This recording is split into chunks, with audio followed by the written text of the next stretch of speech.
The two women were aimed at with rifles and couldn't escape. Suddenly, the guns in the guards' hands started to malfunction and then got pulled up by a magnet. It turned out that all of this was Doc operating from behind the scenes. Then, their gazes locked. And now, without guns, they became even easier to handle. Unexpectedly, another guard arrived, making things awkward. But then, the guard was dragged into a pile of trash by a dark shadow, and blood gushed out immediately. Terrified by what they saw, they ran in different directions. At this moment, Doc, watching through the surveillance, noticed that the monster was chasing after Roberta and George. As the monster got closer, 10K found Roberta and George just in time and led them to the control room. Doc immediately went to the steel door to meet them, and in the last moment, they successfully hid inside the control room.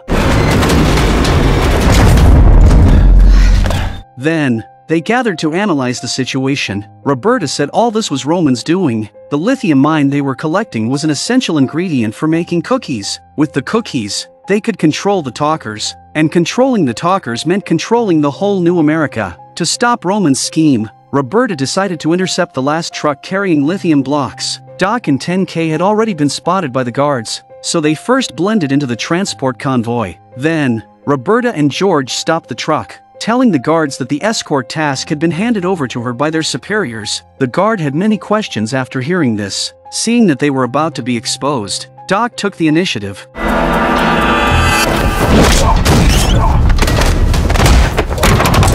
Seeing this, 10K also started fighting with the guard, and then Doc kicked the guard down and began to start the truck. But at a crucial moment, the truck wouldn't start. Then, a guard dragged George off the truck. Before she could resist, she was knocked unconscious. Doc was also forcibly thrown out of the truck, and then the guard hurriedly climbed onto the truck, preparing to leave. After Roberta helped Doc up, they found George in front of the tires. The truck had already started, and they hurried to rescue George. Just as the guard was about to step on the gas, the familiar sound of a chainsaw came again, and an arm fell in front of Doc and Roberta. Roberta looked under the truck and saw it was the steel monster. They cautiously peeked and saw the true face of the monster. It turned out to be a talker who had been modified. 10K fired several shots at the cyborg talker's head to no avail, leaving them clueless and frightened. At this moment, a guard came running with an iron bar, and Roberta and the others also picked up weapons in the opportunity. The guard struck first, hitting the cyborg talker with a bat, but it was useless, so he ran away in fear. But just as the cyborg talker was about to make a move, it suddenly started running out of power. The heavy steel could no longer operate, causing the cyborg talker's movements to become exceptionally slow. They immediately went forward and started to beat up the cyborg talker.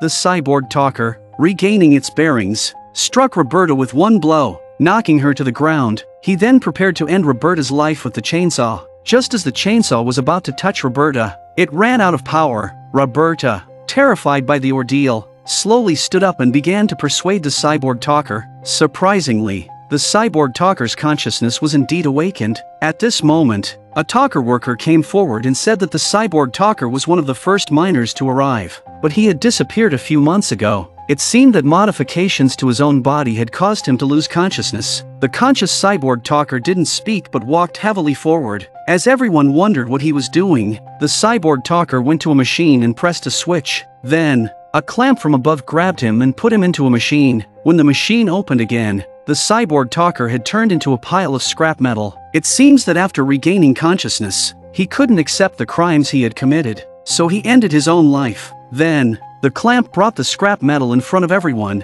and the talkers walked over, started to gnaw on it. Seeing this, Roberta decided to take them to the edge of hell. George mentioned she had a few questions for Roman, but they couldn't enter Altura with just a few of them. George mentioned she had a way to hack into Altura's security system, but before that, they needed to make a trip to Hacker City.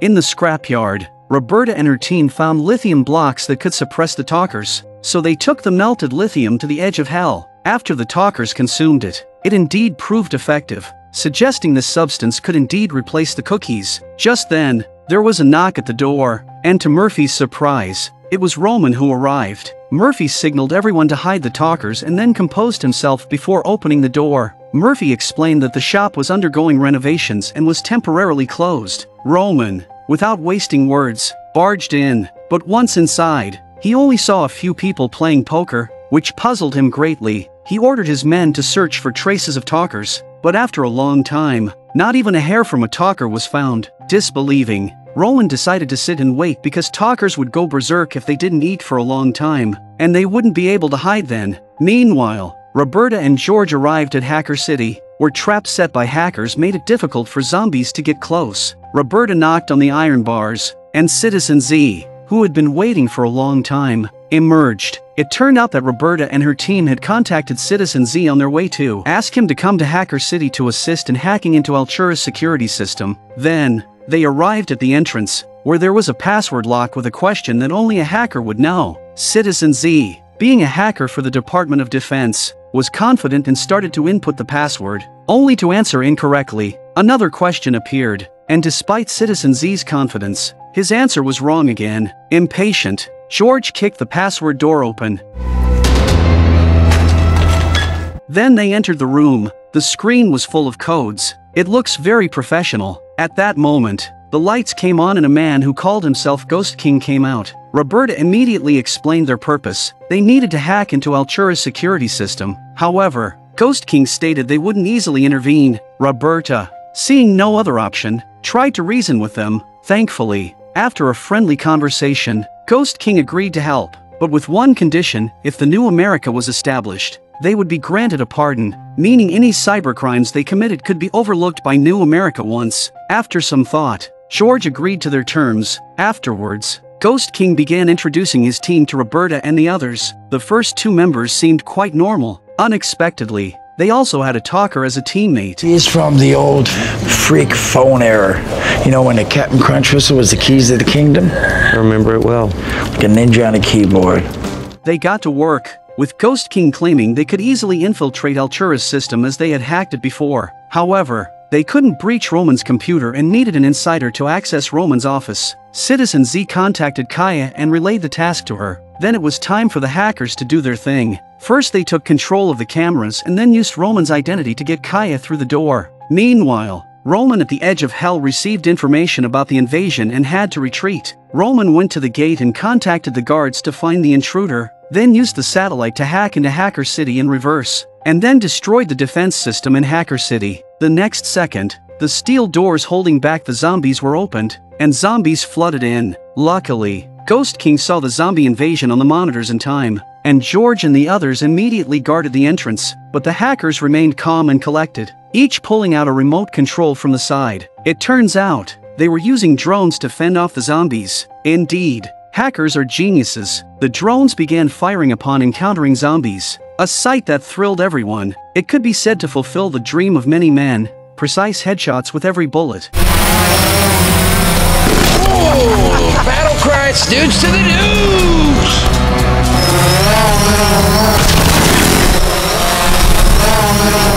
When they encountered a lone zombie, the hackers used their ultimate move.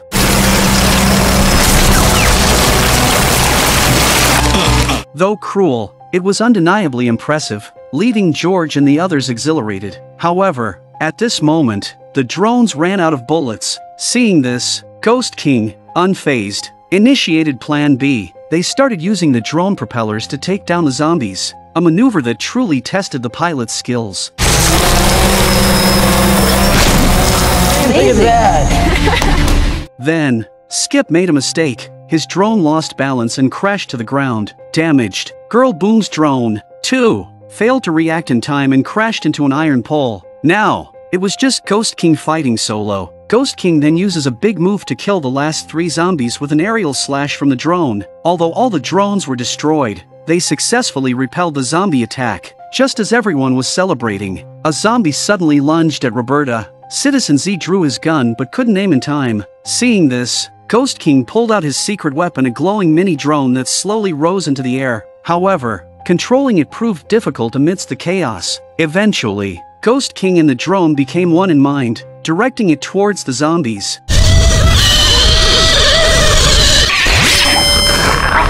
Everybody get down! on! Fire Nazim!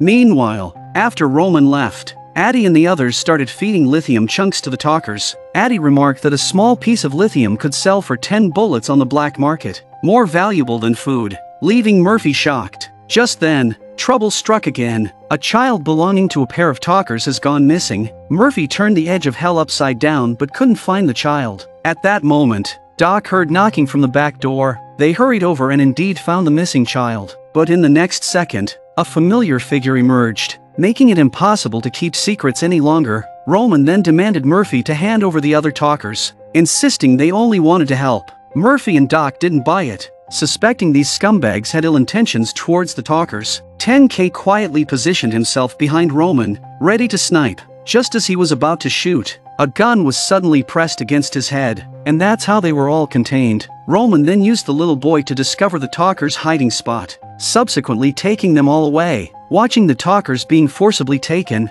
Murphy was deeply concerned, deciding to follow Roman back to Altura. There you go. I got stuck. Only Doc, 10K, and Addie were left behind. Since they were human, Roman decided to spare them. Not eliminating them completely was a major oversight. Soon, Roman would face their furious retaliation. On the other side, Kaya successfully sneaked into Roman's office. Then, she opened Roman's computer and, after layers of hacking by the hackers, ultimately cracked Roman's computer password. After accessing the computer, Kaya discovered many confidential files, including an edited video. The content of the video was a plan to frame Dante for the entire bombing incident. As guards started searching the building for intruders, Roberta urged Kaya to hurry up with the upload and leave. Kaya, hiding under the desk, continued uploading the files. Soon, a highly sensitive file was successfully uploaded. Though its contents were obscured, Kaya did her best to recover them. As guards entered Roman's office, everyone watching the monitors tensed, hearts in their throats.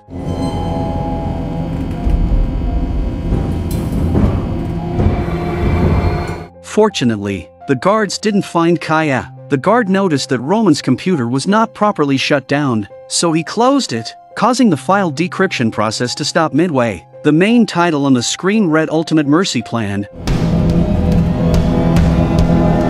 What's Final Mercy?